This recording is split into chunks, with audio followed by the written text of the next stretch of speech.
Okay, good morning, good afternoon, good evening, wherever you are in the world. My name's Ingram Jones, and I have with me friend of the show, Dave Allen. Dave, how are you? Yeah, I'm good, thank you, Ingram. Are you? I'm good. Good.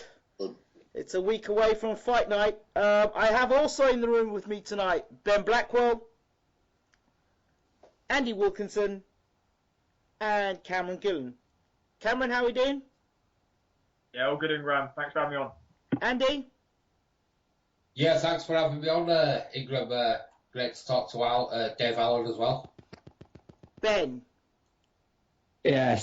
Yes, I'm fine, Ingram, and thank you very much for allowing me to come on tonight. Okay, just very quickly, guys, where are all you three gentlemen from? First of all, Andy, where are you from? Leeds. Okay, Ben? I'm from Leeds as well, but originally from Barnsley. Okay, and Cameron?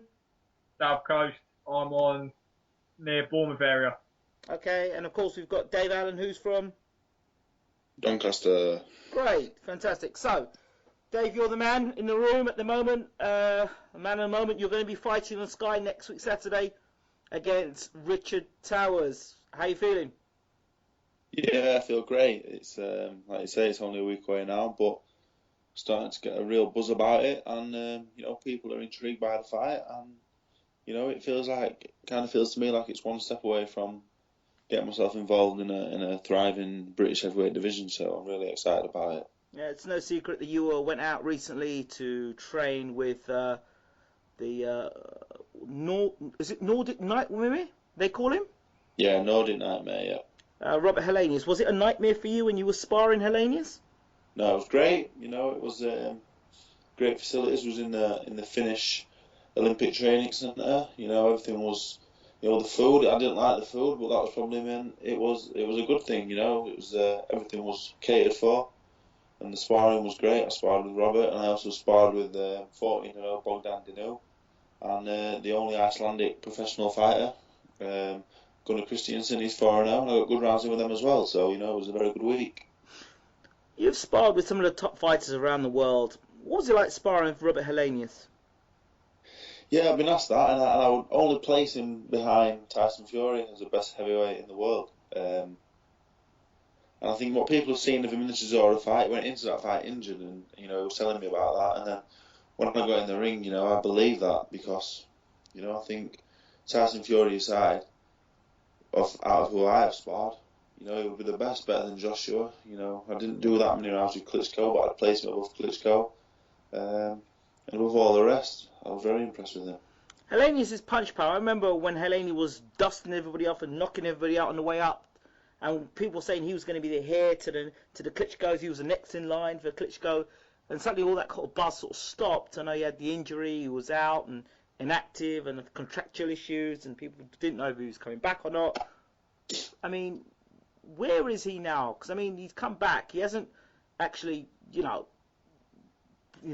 put a blaze or done something that people go, wow, Helenius is back. He's kind of come back very moderately, in comparison to what he was doing in his first part of his career. Yeah, I know he's got the fight with Johan Duhaupas, or the Frenchman who boxed Wilder. Yes. And Helenius is not the kind of fighter that's going to excite anybody. He does everything correct. He's very basic. He does everything right. He's very strong. He's a very large man as well. He's 6'6", 6'7", 18 stone, very solid. And he just does everything correct. It's nothing exciting. He does everything correct. He's a decent puncher. I wouldn't say he's a huge puncher, but he does everything right. And, he's a very hard man to beat. He's very effective. So, I don't think he's going to set the world alight. He's not the most exciting fighter, but it's very effective what he does. And I think if he does get a shot at the WBC, whether that's Wilder or Povetkin, it wouldn't surprise me in the slightest if he was successful. And I think Tyson Fury would be the only man right now that can beat him. It's interesting, very interesting. See, let's get back to your fight. It's well documented that yourself and Richard Towers are, let's say, good friends. Yeah. So, a week before the fight, anything changing in your approach to this fight? I know you said you're going to box him, and again, I don't believe you in that. I've said it many times to you. I don't believe you. I think you're going to go out there and put it on Taos from round one. But you said you're going to box him. Yeah, like I said before, there's no hate in my heart for Richard or anyone else for that matter, and my emotions will not play a part in this fight. I approach every fight the same, and however me and Stefy think the best way to go about beating Richard is how we'll go about it, and I truly believe I can outbox him, I can outfight him, I can beat him any which way. So it's about doing it in a way that's most exciting, that will make the fans want to watch me again, and it's about doing it without taking the least amount of damage, but doing it in an exciting fashion. And I think I can do that. I think I can take him out on the back foot and draw him onto shots, and I don't think he's got the best chin in the world. And I think I'm looking to win the fight, do it in an exciting manner, and do it without taking anything in return. So, in my eyes, I see it. I'm trying to end the fight early. I'm trying to end it, cleanly, and I'm trying to end it looking good, because I want this fight puts me right in the shot window. So first and foremost, I've got to get the win, but I want to do it in a good fashion as well. Would you say this is the biggest fight you've been in terms of arena, magnitude, attention, exposure? The whole shebang, really. Sky Sports, undercard to Kell Brook versus whatever the guy's name is, Bisler, I think his name is. Yeah. I've had 9 fights now, and I've been lucky because 4 of the 5 have been in arenas. I had 2 in Sheffield Arena, 2 in Newcastle Arena. I've been on 3 world title undercards and a Golden Boy show. So, I'm used to this. I'm used to these big occasions, but this is the first time where I've been in a big fight. I've been on these big shows, but this is the first time I've had a big name opponent. Richard is a big name. Whether that's due to what he's done inside the ring or not, I'm not sure, but he's got a good record. The only loss on his record now is to a world champion, if that's what you want to call Lucas Brown. So, it has garnered a lot of interest. People are talking about the fight, and it's exciting. But, when we get in the ring, it doesn't matter who Richard is or what he's done or what he's going to do, because, it's just a fight. It's just another man in the ring. So, the press conference and the weigh-in will be fun, but, when the bell goes, it's just business as usual. Okay, I'm going to open the floor now and go around the table and see who's got anything to ask you. Ben? Just want to say once again, Dave, thank you very much for your time tonight. Quite a privilege. I was just wondering how you're finding life under Stefy Bull, because to me, I think he is a very undervalued trainer. It's like he doesn't get the recognition he deserves, because he does a lot with boxing, particularly in the South Yorkshire area, as you know that I'm originally from that neck of the woods, and you will probably know your stablemate quite well, Robbie Barrett, who is my cousin's partner, God love him. So just wanted to know how you're finding life under Stefy. Like you say, Stefy's, he is Doncaster boxing right now. Yeah, he is. He promotes his own shows, he puts a lot of shows on, he manages, I think, a double-figure amount of fighters. He trains around 8 or 9 fighters. And he's doing a cracking job, for a small stable in a small town. He's got a Commonwealth champion, an English champion, a few area champions. He's got myself, looking to get onto that British title scene. So he's doing a cracking job. And like you say, he's promoting shows, he matchmakes his own shows. And personally, I've known him since I was a kid. We've got a good relationship, we've got a good personal relationship, we're good friends. And in the gym, it's really starting to click now, I'm starting to trust him, I'm listening to him, taking things on board. And, I beat Towers and we're on the British title scene, both of us together as my trainer, manager, my friend, and things are really clicking together now. So, I'm, the thing that happened with Dennis Hobson, everything happens for a reason. And I think it's brought me and Stefy together, and everything's working out great. Yeah, like it's a bit of a shrewd move. You've gone from one person who had your interest at heart, despite what he wrote in the Sheffield Star a couple of months ago, and you've moved on to Stefy, who also has your best interest at heart. as he said, he's also a good friend. You've known him for years, so that must be some comfort as well. That he's going to do his best by you. Yeah, like I said, me and Dennis Hobson was great for me as well. Yeah. And, you know, things could have worked out differently there, you know, with a different situation. But, you know, the fact that I've known Stefy for so long, you know, we've got a good personal relationship. I know he has got my best interests at heart. And, you know, but what it comes down to most importantly is he's good at his job, you know. This will be my third fight with him. You know, I was kind of treading water when I went with him, and he's got me 2 fights, and now I'm in contention for the British title. And as far as the training's concerned, you know, we're starting to gel together, agree on a few things, and like I said, I've got no complaints whatsoever. Things are going good, and the rest of the lads in the gym, you know, success is breeding success, as I say, and you know, it's going good. So, you know, we'll see you next week. Yeah, see you next week. I just want to wish you all the best in next week. I'll be rooting for my fellow Yorkshiremen, as I always do with any Yorkshire fighter, to be perfectly honest. Got to support the right rows. So, yeah, Andy, do you have any questions? Hi Dave. You're right, mate. Yeah, not too bad, pal. Yourself? Yeah, good, thank you. Well, it's a bit of a twofold question, really. It's, you know, you're going to be fighting Richard Towers for the British heavyweight eliminator. Yeah.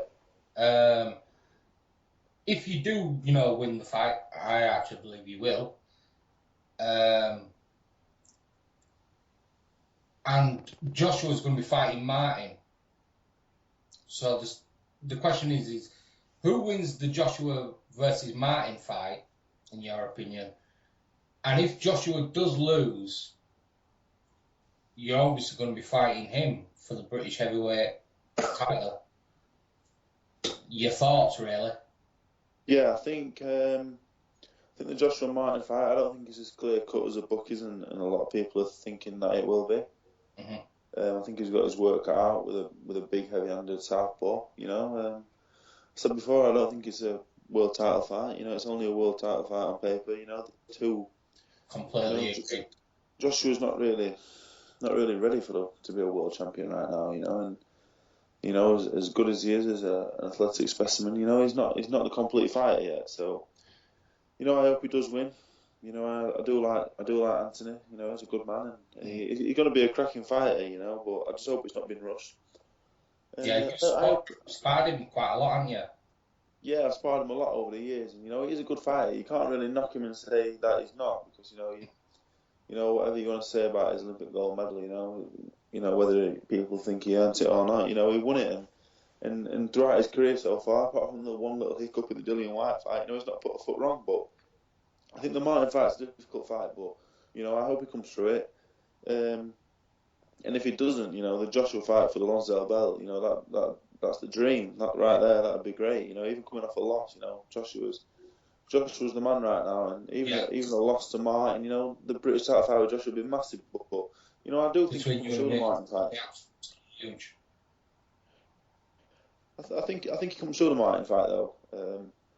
I think he'll come through it, and you know, I come through Richard, and you know, there's a few good heavyweights about. You know, Sam Sexton's a forgotten man, and there's a few other good fighters out there. So you know, I beat Richard, and I put myself, you know, in the mix of the British title, the Commonwealth title. You know, there's lots of different options there, but you know, I've got to beat Richard first. Hopefully, I beat Richard. Joshua beats Martin, and the British heavyweight division goes from strength to strength. Excellent, yeah. Cameron. Yeah, I'm here. How you doing, Dave? You good, yeah? Yeah, I'm good, thank you. I've just got a few questions. Obviously, Richard Towers has been kind of inactive for, I think it was 2014, late 2014. I was just wondering, obviously, we know Richard Towers, you know him well. I was wondering, without giving tactics away and going into it tactically, what do you think his kind of downfall will be in this fight, which will ultimately lead you to win the fight? Is there a certain weakness that you kind of see which will ultimately lead him to losing the fight, or is it just kind of you working on your own game plan and just that's how you're going to win the fight? I think, you know, there's obvious things that everyone can see. You know, it's not giving away a game plan, seeing that the man's been inactive. You know, he's had 3 fights in 4 years. And in two of the fights, one of them he got stopped, the others he was badly hurt against Tony, and the other one, he fought an Eastern European import. So, the inactivity is not on his side. Age is not on his side, and I just feel, I've not shown it in the ring yet competitively, but I think I'm a level above of what he is. I think I belong at a higher level, in time, and I hope it all comes together on March 26th, because one day it is all going to come together, and people are going to see what the fuss has been all about. And I've not quite done that yet, but the way training's been going, the way I spar with Helenius over in Finland, if this all comes together on fight night against Richard, then it's going to be a short night, and there's going to be a new British heavyweight, bang there on the scene. So it's just a case of whether, if the best Richard Towers turns up, and the best me turns up, there's only one winner. I'll beat him. It's just a case of whether, what me turns up, because I don't think Richard can live with me. Physically, I don't think he's got the physical strength, and I don't think he's got the chin to stand up to. I'm going to hit him at some point in 10 rounds. And I just think the durability of the two of us, I think that'll be the main factor in the fight. Yeah, just touching up on the that kind of comment. Obviously, you kind of come under the radar. Obviously, do you kind of enjoy that, so to speak? Because eventually, when you do break out on the scene, it's going to be when you're actually ready to break out. So do you kind of enjoy coming under the radar, being able to get on with what you have to do in graft in the gym without being in the public eye to a degree of like Anthony Joshua? Because at the end of the day, when you're ready to break out onto the public scene, or onto the fields, it's going to be when you're ready to do it. So do you kind of enjoy that, or would you want to be out there right now? Yeah, I feel like this fight's coming at the right time. I'll be 24 on the week of the fight, and I think I'm starting to, no, I'm nowhere near my physical peak right now, but I think, the Towers fight is coming at the right time. All respect to Richard, good friend of mine, good fighter, but he's no world beater. I wouldn't put him in the same league as a Dillian White or a Sam Sexton. I think he's a level below them, so I think it's a perfect fight. It's brilliant matchmaking. Hats off to Stefy, he's done a cracking job, and by no means is it an easy fight, but, it's a good fight stylistically for me, I'm a very durable fighter, and I punch very hard, and I think Richard hits hard himself, but, I don't give him much chance of knocking me out, and I'm going to hit him at some point over 10 rounds, and that's going to be the difference, I think it's all down to that durability and toughness factor. I'm gonna hit him at some point, and he's gonna go. A final question. Obviously, without looking past this fight, I was just wondering how you see kind of where your career being at the end of the year. Obviously, you've got the fight with Richard Towers as the first part of 2016. But where would you like to be at the end of the year in your boxing career? Where would you like to be positioned? I'd like to be the British heavyweight champion. As long as 2016 is a busy year and I pick up the Lonsdale belt, that's a good year for me. I've got to beat Richard. I'm not looking past that. I'm extremely confident about the outcome of the fight. And I think I will beat Richard. And then, my next fight after that, whether it's for the British title or not, I'm not really concerned about that, because, I will earn my shot at some point in this year, and I will get the shot, and I will take it. And, to be British heavyweight champion at 24 years of age, and then, that's great. It's more than that. This time last year, I never thought I'd box again. So to be in the position that I'm in now, it's great. And I beat Richard, and then we'll kind of go from there. To add to that, the domestic scene's kind of booming right now. Of course, obviously with Anthony, and you got Dillian White there as well. Obviously, David Price made the comeback, got Chisora. So even if Joshua isn't the guy with the belt, likely chances, there's going to be a big domestic clash there with yourself for that title, whether it's Anthony Joshua or whoever has the belt lined up. Yeah, I think Joshua, Tyson, Price, Chisora, Dillian White, they're the top 5 main guys right now. Hughie Fury, he's going down the WBC route. So you put them 6 to the side. They've got world title aspirations or European title. They're looking ahead of that Lonsdale belt. Them 6 heavyweights aside, I'm the best heavyweight in Britain, and that's fact in my eyes. So, that's why I'm confident of picking up I'm not saying I'm the best heavyweight in Britain. Obviously not. Tyson Fury's levels above everyone. And you got Joshua, White, and Price, and Chisora. You know, they've proven it. Chisora's proven it time and time again. You know, he's around European level. So, but them 6 fighters aside, you know, I'm the best heavyweight in Britain, and I fancy myself to beat a few of them as well in time. So, you know, the British title, you know, that's mine in 2016. I truly believe it is. Cheers, Dave. All the best Saturday. Cheers, Ingram. Thanks a lot, mate. Thank you. So, Dave, when you become the British heavyweight champion of the world, yeah, what's that going to feel like? You know, it sounds cheesy and it sounds like, you know, a lot of people said it before. That's the dream. You know, when I first started boxing, you know, 7 years ago, I think it was now. I was told about this Lonsdale belt, and you know, to maybe 2 fights away from winning it, you know, it's pretty surreal, you know, and people who aren't involved in boxing will probably think, you know, what is this Lonsdale belt? What's it all about? And a lot of boxing fans, you know, I see them writing, oh, it's only going to be a British level, it's only going to be this and that, talking about fighters, but the British title, you know, that should be what every British fighter aspires to be, you know. Even Anthony Joshua, even Tyson Fury, when they won the British title, you know, that would have been one of the best nights of their careers, you know, Tyson's career. And the British title to me, you know, would mean an awful lot. You know, I've been inexperienced as an amateur. You know, I've not had the same grounding in boxing that everyone else has had. So, you know, to become British heavyweight champion and to do it as a 24-year-old with you know, less than 20 amateur and professional fights, you know, it'd be a great feat. But it's what I'm confident of doing, you know. You know, the British heavyweight division now, it's booming, but below them 6 names that I mentioned, you know, I'm really confident that I'm the best of the bunch. I spoke to MIA, Eddie Chambers, which is what I call him now. MIA meaning missing in action. Yeah. And Eddie said that he sees you as the white version of James Toney. And Eddie Chambers knows his boxing, and he's seen you and he sparred with you on a number of occasions. What are your thoughts about that? You know, that's nice. That's nice that he said that. And I agree with him. You know, Eddie's right. I'm gonna say he's right this time.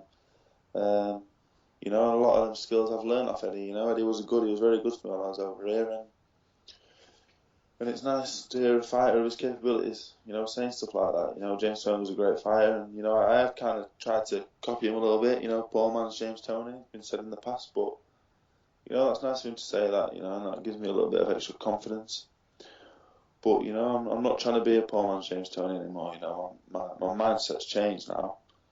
I used to be happy with people saying stuff like that, but now, you know, I want to be the best David Allen that I can be. And you know, if I win this next fight, I do become British heavyweight champion. You know, I become David Allen, the British heavyweight champion. I'm no longer David Allen, you know, the James Toney impersonator or the good sparring partner or the tough kid who you know is a tough kid, is this and that. You know, I'll be British heavyweight champion. So, you know, it's all well and good people saying stuff like that, but you know, that's not enough anymore. You know, I'm getting older now, and you know, I want to win these things for myself. Dave, I've been interviewing you now for a number of years, but I have to say, this last couple of months, there's been a difference in your attitude. I know you're still the guy that we can have a laugh and a joke with, but this Dave Allen now seems locked in, as they say. Why do you think that is? You know, without going into too much details, you know, there's been some dark times, you know, in the past year, 18 months. You know, just, you know, not even boxing related, but you know, my boxing's not good. You know, life's not good. You know, boxing is my life, and when I was a young kid, you know, I turned pro at 2021 and things weren't going great with boxing. I'd kind of just give up and not train, even though it was boxing was the thing that was making me happy, you know. And the last few months, I've realised that I'm only going to get one chance at this, you know. And I spoke to my dad, who retired as a 24-year-old, and you know, he told me that that's his regret. You know, he stopped as a young man, and I don't want to go down that route. You know, I don't want any what ifs. I've sparred all the best fighters. I've sparred British champions and world champions, and I don't see no reason why I can't be at that level. You know, and in my time off, I was seeing fighters that I sparred and spent a lot of time with, becoming successful. And you know, I was becoming bitter and you know, jealous about it. But you know, the last few months I've grown up. You know, I had some difficult personal times. I was, certain things was happening, and I met Stefy one day, and the owner of the gym where I train at, and they sat me down and told me I had two options. I kept doing what I was doing at that point in my life, and wasn't sure, how much longer that life was going at that point. Things were dark at that time, and I took the other route, and I said, I'm gonna give it a go, and even if it doesn't go how it's planned, there'll be no regrets, and I'll give it my best shot, and we're here now, and got a week to go. I've got a big buzz about it, and I'm really excited, and I'm in a better place now than I've been in a long time. And if I win this fight, I'll be in an even better place. Absolutely, absolutely. We've also joked about commentators, and obviously the last time that you were in, I think it was Sheffield, you looked across and waved or winked at Carl Froch. Yeah. And Froch wasn't too impressed with you. Do you think he'll do that again? Yeah, I'm a character. That's just the kind of stuff I do. Speaking of commentators, Nick Colin called up to the gym the other day. We've made friends now. He came to the gym, lovely fella. And the thing with Froch, I'm an eccentric man. That's why people ask me, what's the game plan? What's the game plan? I don't know what the game plan is, because I don't even know what's going on in the ring. I don't even know what's going to happen next. So, it's difficult, but the only way to find out is to watch on March 26th, and then, I might even surprise myself. And do you have any objections as to who will be commentating on your fight on the night? Nah, me and Nick are tight now. Tight. We're really tight now. We're friends now. He follows me on Twitter. He came to the gym the other day. We got on well. He's a lovely fella, I still told him his commentating still leaves a bit to be desired, but, get that. So, hopefully he'll, now we're friends, he'll be supporting me. Hopefully people will be tweeting saying that he's being too nice about me. And Jim Watt? I like Jim Watt. You got to respect a man who's been a world champion and fought fighters like Alex Arguello. He can say what he wants, even if he's wrong 93.5% of the time. That's fine. Great stuff, great stuff. I'm going to open the floor again. We're going to talk about a couple of fights that may be of interest of you. Lucas Browne, heavyweight champion of the world. Did you ever think we'd hear that? Dave? No, I didn't at all. Shagayev was a massive favourite, and I thought Shagayev would beat him, comprehensively. I was very surprised. I was watching the fight, and Shagayev was beating. Shagayev looked a state. He did. Shagayev looked like 2013 Dave Allen in there. It was bad. It was really bad. And then Lucas Browne, he can punch. And he's obviously very strong and very tough and very rugged. You've got to give it to him. But Shagayev, Shagayev was just in shape. Shagayev just turned up in shape, in any kind of shape. He beats Lucas Browne. Lucas Browne, for what he is, he's tough and he's rugged and strong and can punch. But, he's not a world-class heavyweight. Tyson Fury would box rings around him and take him out whenever he wanted to. Klitschko even now, and Helenius, and lots of other fighters. There's fighters not even in the world top 50. Eddie Chambers had beat him. And Eddie Chambers couldn't beat Larry Olabamio, and he beat Lucas Browne. So I don't know, it's kind of sad in a way that is a world heavyweight champion. But, you've got to give him credit. He toughed it out, and he took Shagayev out, and it's Shagayev's fault for taking him so lightly. So where does Lucas Browne now fit in the picture? Because when he won the title, I kind of thought about a fight with you and Lucas Browne. How do you think a fight like that would go? Well, look, I don't rate Lucas Browne very highly watching him on the TV. It's easy to say on the TV that it's this and that. Like I say, he's obviously very strong. Physically he's very capable, but he's not getting any younger. If I'm Lucas Browne, I'm cashing out. I'm taking that David Haye fight, or I'm going to try and get a Tyson Fury fight, or I'm going to try and fight these big names, because, like I say, I think a B-class heavyweight is going to beat Lucas Browne. Anyone who can box and move, like, Eddie Chambers will beat him, Malik Scott, these kind of fighters are going to beat Lucas Browne. Lucas Browne, his best win before Saturday for me was Richard Towers. So if I beat Richard Towers, you know, is Uncle Peter going to call me and say, look, Tyson's going to defend against you? You know, is that worthy of a world title fight? I don't know. I don't think the WBA silver interim purple turquoise whatever belt it was. I don't know, but I don't think it's not a real world title in my eyes anyway. But if I'm Lucas Brown, I'm cashing out. I'm fighting the biggest name for the biggest money possible because, you know, I don't think he's going to hold on to it for very long. Shannon Briggs is in town. Yeah, he's all full. I don't. He's got no business being around these David Haye. And, you know, these are serious fighters. David Haye's been out for a long time, but you know, he's a serious fighter. Shannon Briggs is like a 60-year-old man shouting "Let's go, champ!" at every opportunity. It's ridiculous. I don't.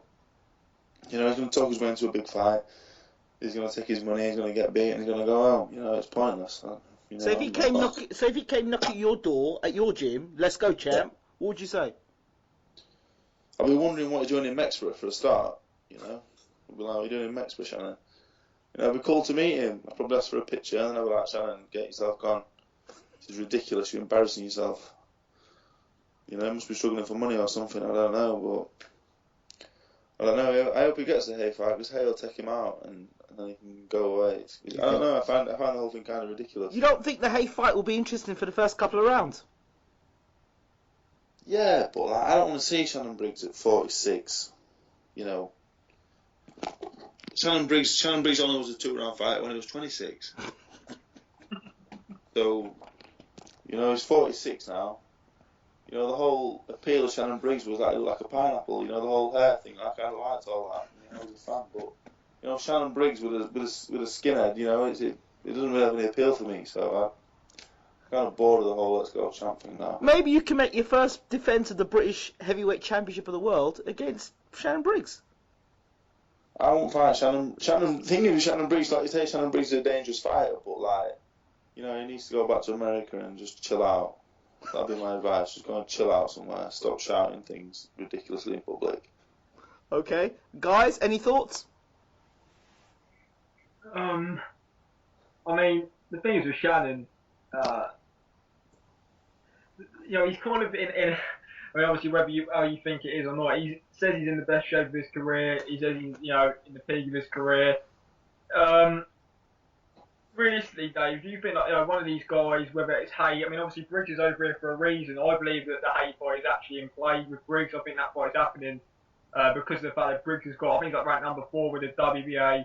David Haye's obviously looking to build up to the ranking, and it seems to be like kind of like the easiest fighter to get a ranking off right now. So I believe this fight's going to happen. Do you believe Haye's going to fight Briggs, or do you think Haye's going to go another route? Because me, myself, I think that fight's actually going to happen, and that's the reason he's over here. Yeah, you know, anything with David Haye wouldn't really surprise you, would it? You know,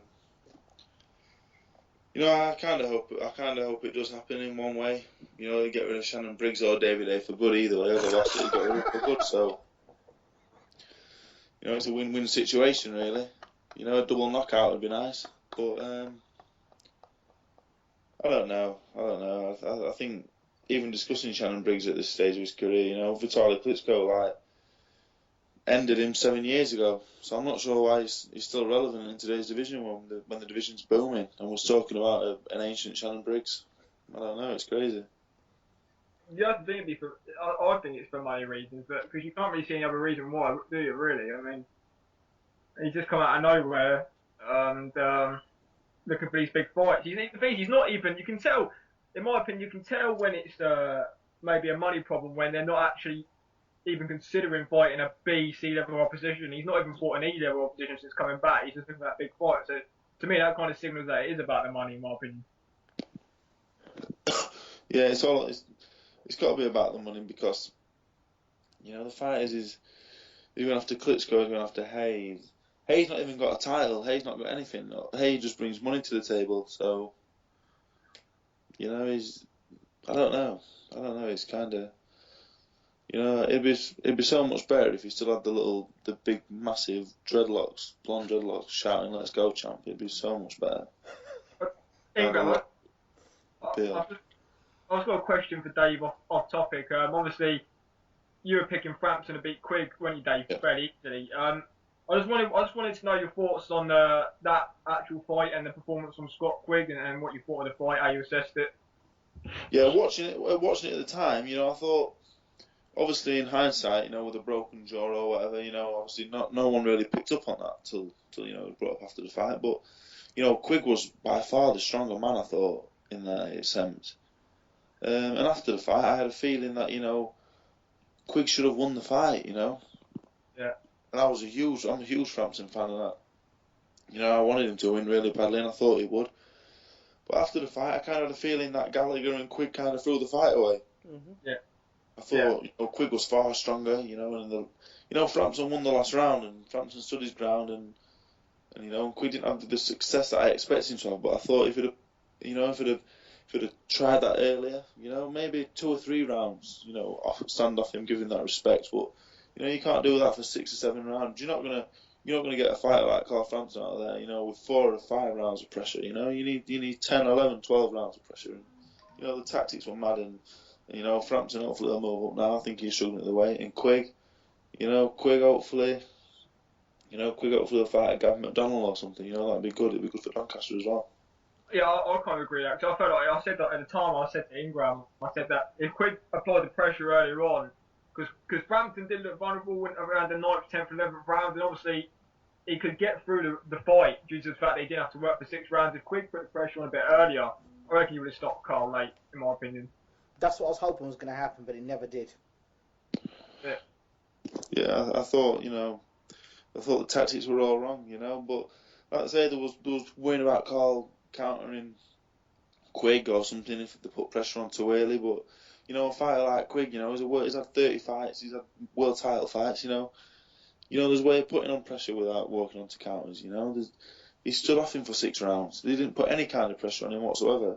So I don't know, Gallagher. I was glad though that Gallagher showed up a little bit. I enjoyed that. He was Ring Magazine Trainer of the Year. How did he get that when Peter Fury Peter Fury took Tyson Fury to the heavyweight championship of the world?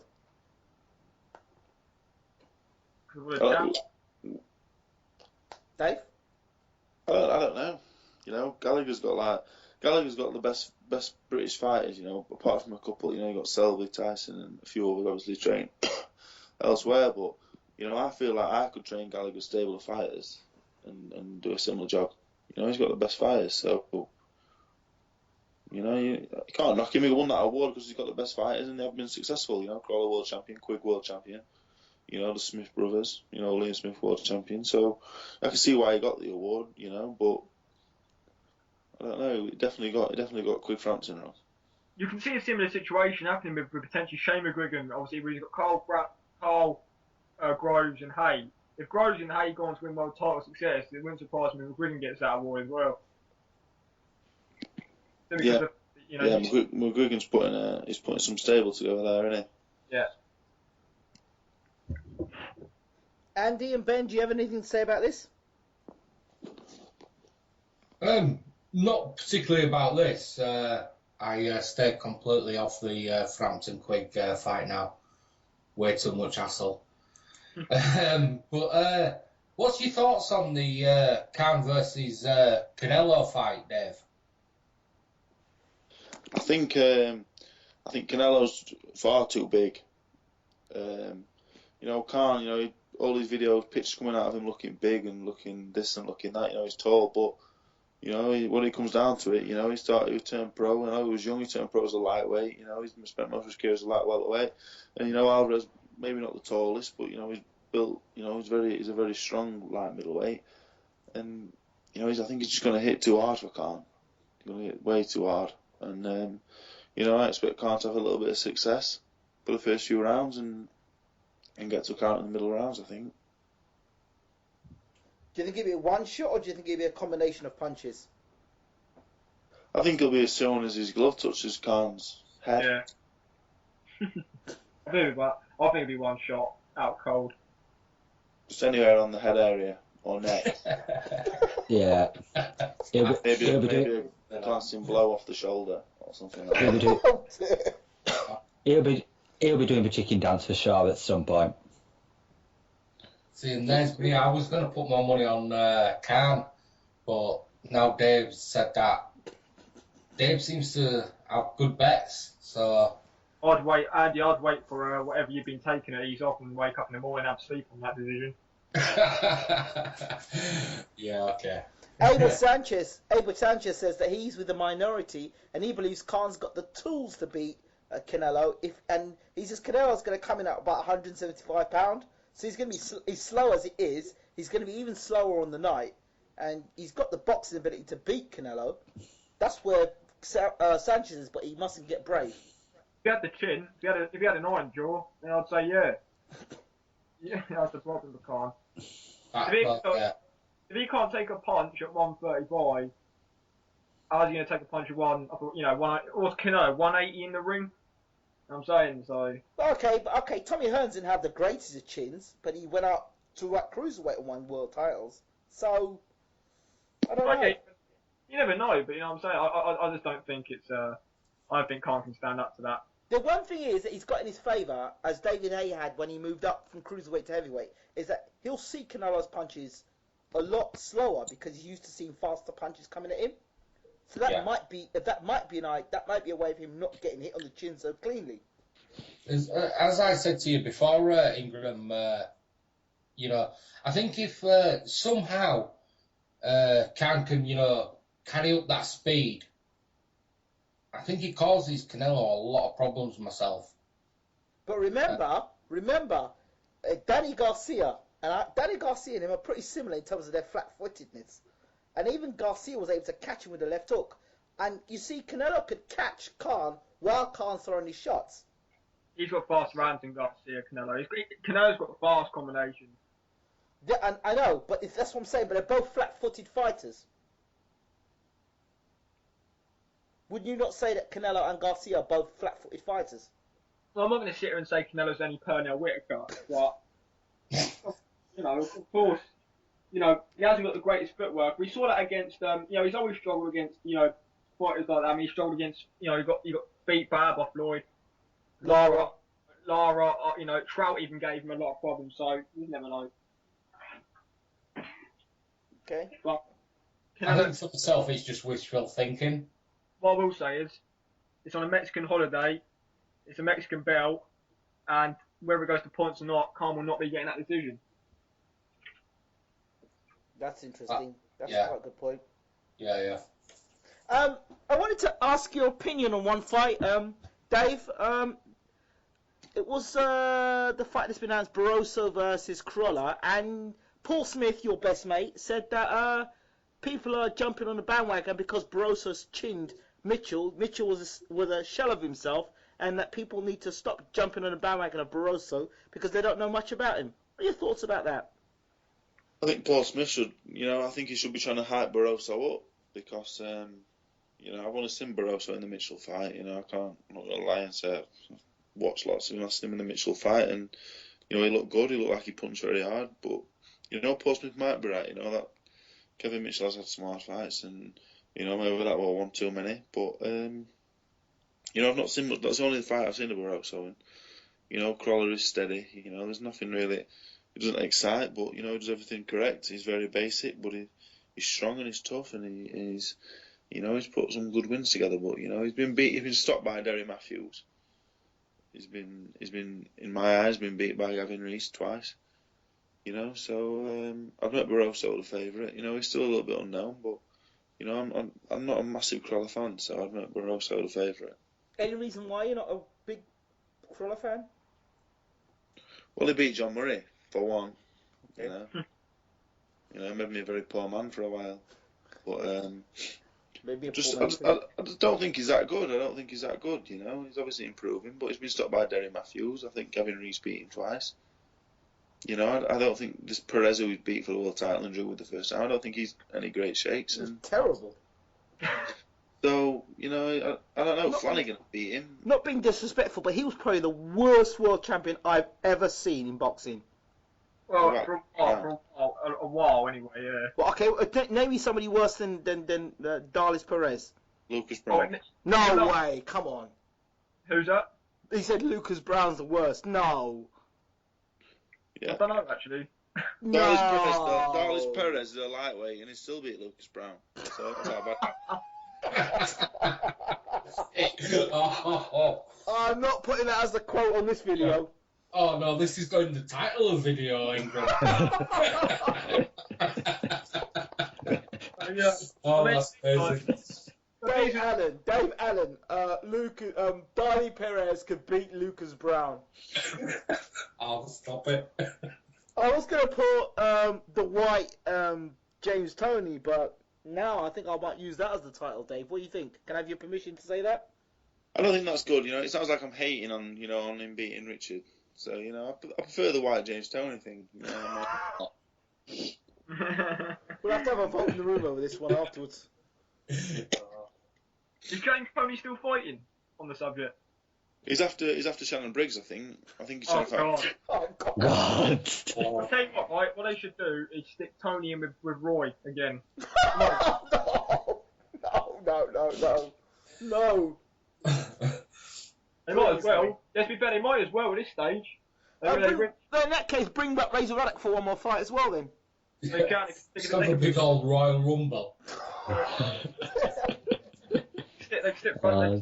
And you can have Evander coming from one other end of the ring saying he thinks he can still do it, and then bring Audley saying, yes, I can. Be a pantomime. You just do kind of a 90s sort of pay-per-view event. We have Roderick Lewis to Tony Jones.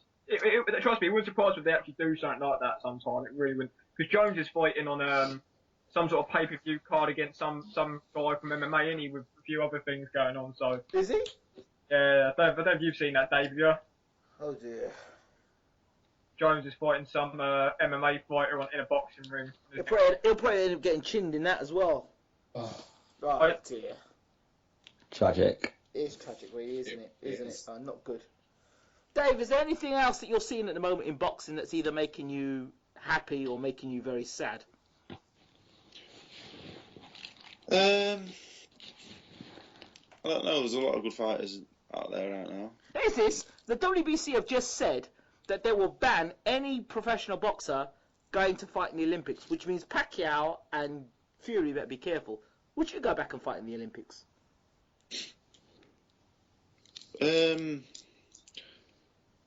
But yeah, I mean, I don't think that's going to come to fruition. I don't think there's going to be any professional fighters in the Olympics. First and foremost, I don't think that's going to happen. I hope it doesn't happen, for one, because I think it's ridiculous. The Olympics is what gives every kid a dream. You want to go to the Olympics and then turn professional. Allowing professional boxers to go in the Olympics. I don't know how it'd work. I don't know how they'd qualify.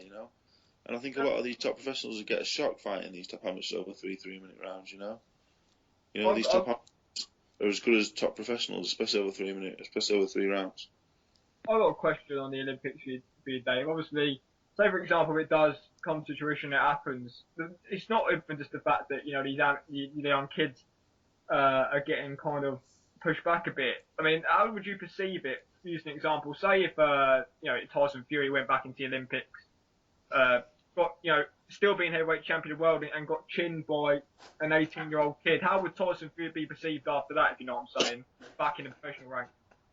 Yeah, I think that's why it won't happen. Can you imagine if a world champion gets beat by an amateur? And I think it'd be very possible. You take, for example, the best middleweight in the world, Golovkin. That's probably a bad example, to be fair. But there'll be a lot of world champions out there that they wouldn't beat the reigning Olympic champion over 3-minute rounds, and Lucas Brown.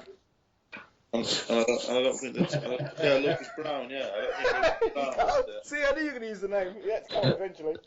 Did Lucas Brown ever an amateur fight? Wasn't he just a kickboxer before, right? He was MMA, wasn't he? He was MMA before. Yeah, it was, yeah. Yeah, correct, yeah. Yeah, so... The thing is, the Olympic boxing, amateur boxing, and professional boxing are two completely different, forms of boxing. Well... you look at David Price. Everyone kept saying, Tyson Fury kept saying, about the bouncing, that a lot of the Olympics and amateurs do. He carried that on.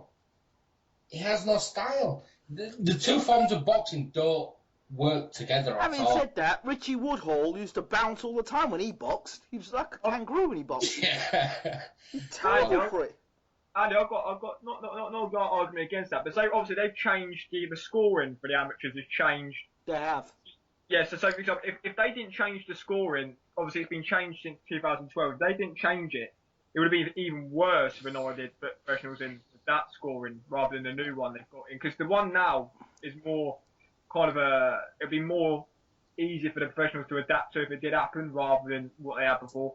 The scoring system before, it just wouldn't have worked at all. No. I could actually see someone like Tyson Fury getting outpointed over 3 rounds. You can see anyone getting outpointed, even Mayweather who did it. Because I think Tyson fights better as the fight goes on. He's one of these guys that warm up. So I think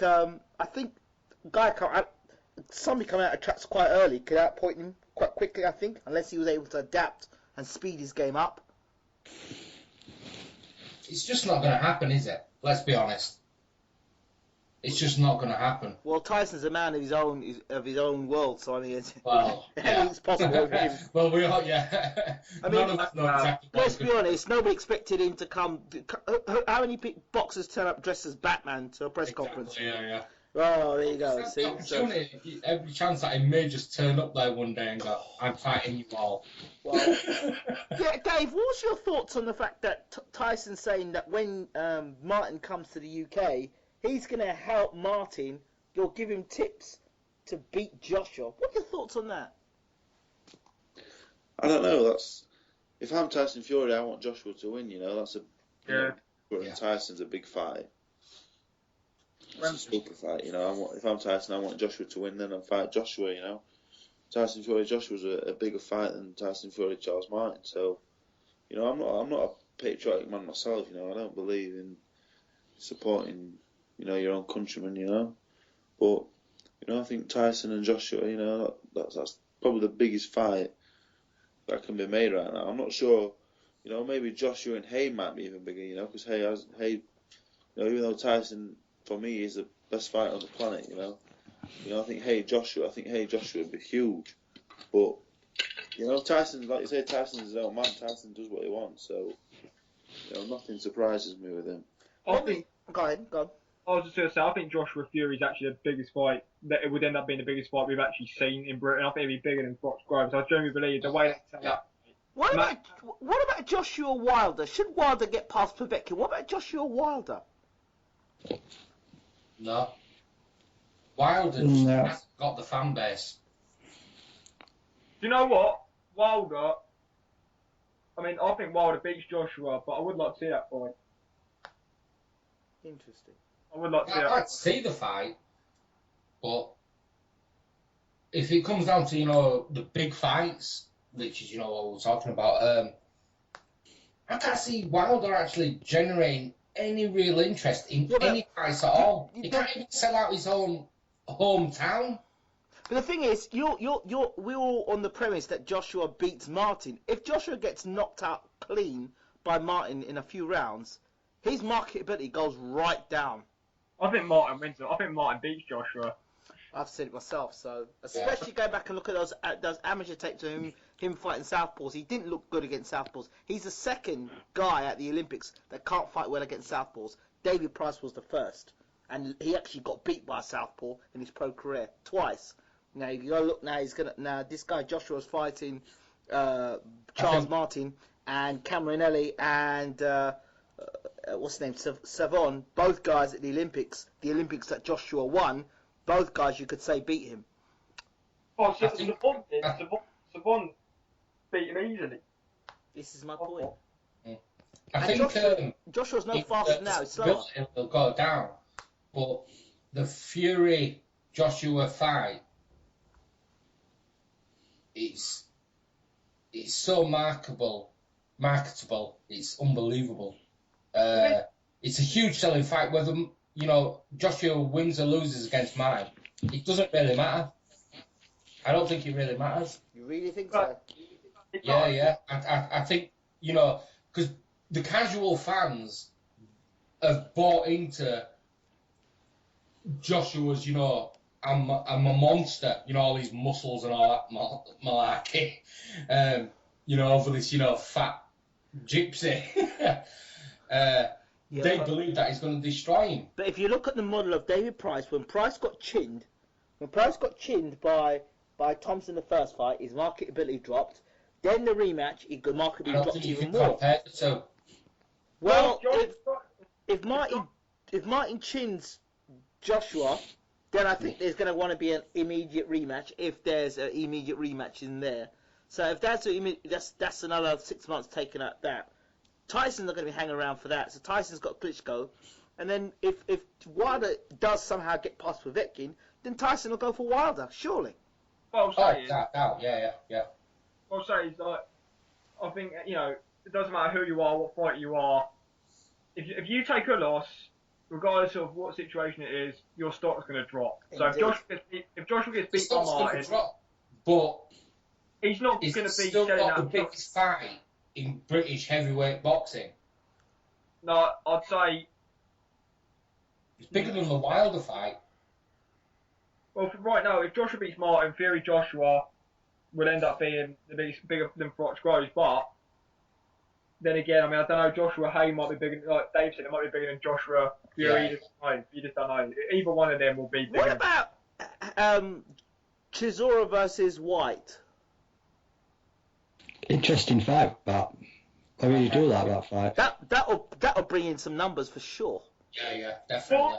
We'll ask Andy and Ben. You guys can take it up from here.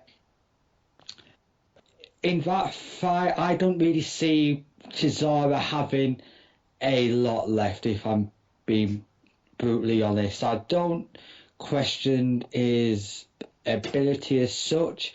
I mainly see it as down to the heart and the determination. Would he really want to fight on British level scene again when he's been there, done it, worn the t-shirt, and whenever he steps up in class, he got beat twice by Tyson Fury and Vitaly Klitschko? Would he really want to drop down to that level? I don't really think so. But to me personally, I think White could beat Chisora quite handedly if White gets in much better shape than he did for Joshua. It's similar to, in my opinion, what Dave said about Lucas Brown and Shagayev. If Dillian White was to get in good shape, he should, to me, beat Derek Chisora quite handedly. Just keep him on the end of the jab, because he doesn't have much of an outside game, if any. He reminds me of Joe Fraser in a way, where in terms of style, not ability and accomplishment, God hell no, where he's got to duck and roll to get inside and let his shots go, being on fighters' chests to let his shots go. So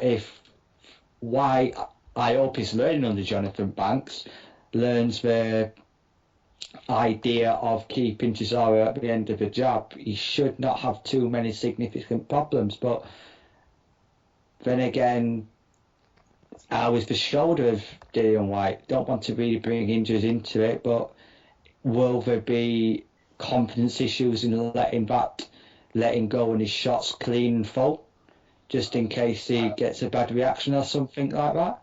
I don't know. It's a valid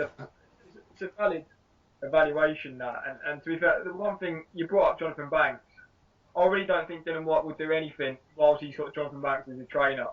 I think Dillian White has to go someone who's got valid experience in the heavyweight division. There's a couple come to mind, and if he gets himself with a trainer and he gets into the right shape, does the right things, he's going to be a serious contender, Dillian White, in my opinion. I'm not saying he's going to be the best heavyweight in the world.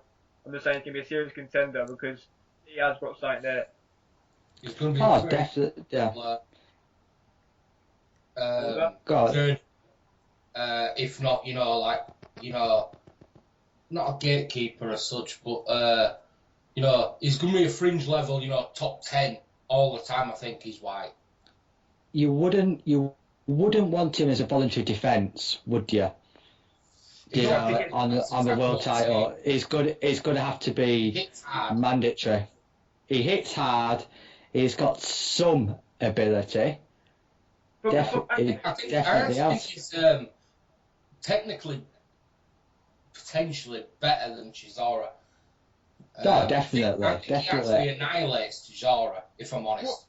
what showed us that he's better?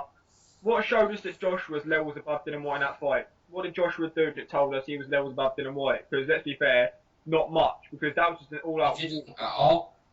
The only thing that stopped Dylan White that you can say caused him to do that is either the injury or his stamina Fitness. and his work rate was poor. You never know what could happen. to Fitness. Dylan White. If Dylan White was seasoned enough, he was in shape, and he could follow up with that entourage that he put with that onslaught on Joshua, you never know how that fight could have ended. You never know. Yeah.